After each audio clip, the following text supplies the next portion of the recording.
Mr. Vice Chairman, sir, I am happy that this discussion is taking place on the question of the problem of arrears because there is no doubt that if this is the most serious problem that the entire system of administration of justice facing today, then it is the problem of arrears. Eventually, it is on account of these areas that delays take place in settling the disputes, and if delays take place in settling the disputes, the very purpose of settling them really becomes difficult.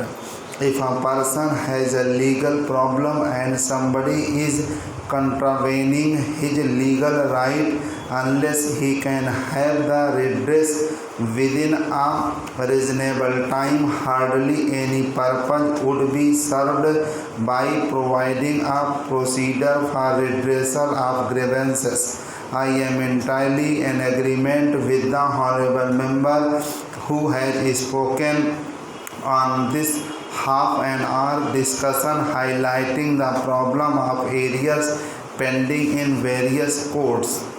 Now, sir, as I submitted in this house on the last occasion when this matter was being discussed in answer to a question I had pointed out, and I still maintain my view that the most important factor which is responsible for these delays in the high courts and of these growing areas in the high courts is because of not having sufficient judge strength in the various high courts. Now, sir, I would choose the conference of the Chief Justices, the yardstick which has been uniformly accepted by every authority who has the experience of working in the high court, is that 650 cases per judge is a proper yardstick to be applied in determining the average.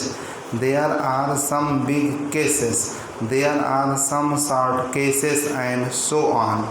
The judges may also sit on benches. Two judges may sit on a bench for hearing a case, but the overall calculation is that the total number of cases that are decided by a high court judge in 1 year results is an average of 650 cases per judge per year are considered as proper and reasonable rate of disposal and of working.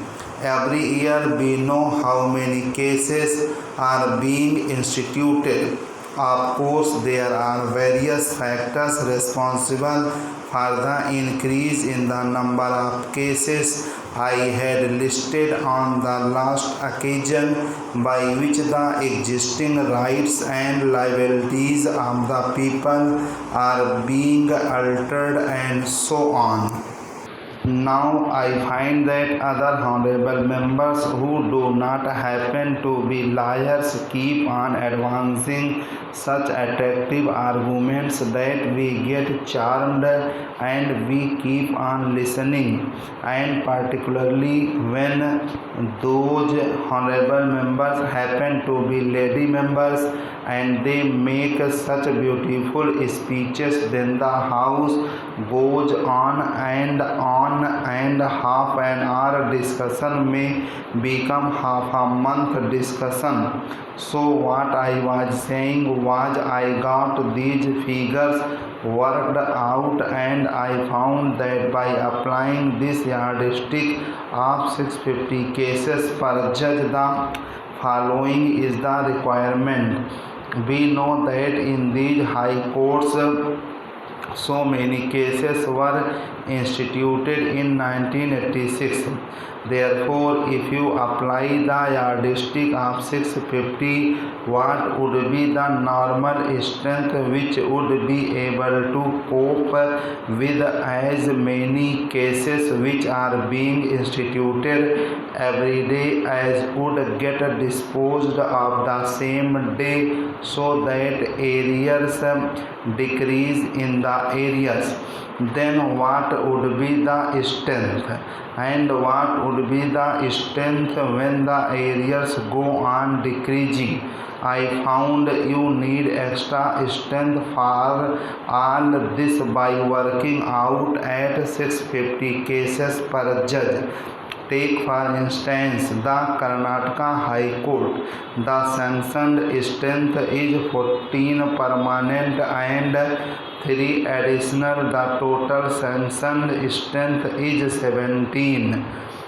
And I find that by applying this yardstick of 650 cases per judge, the number of cases which were instituted in the High Court in 1986 would require 33 judges.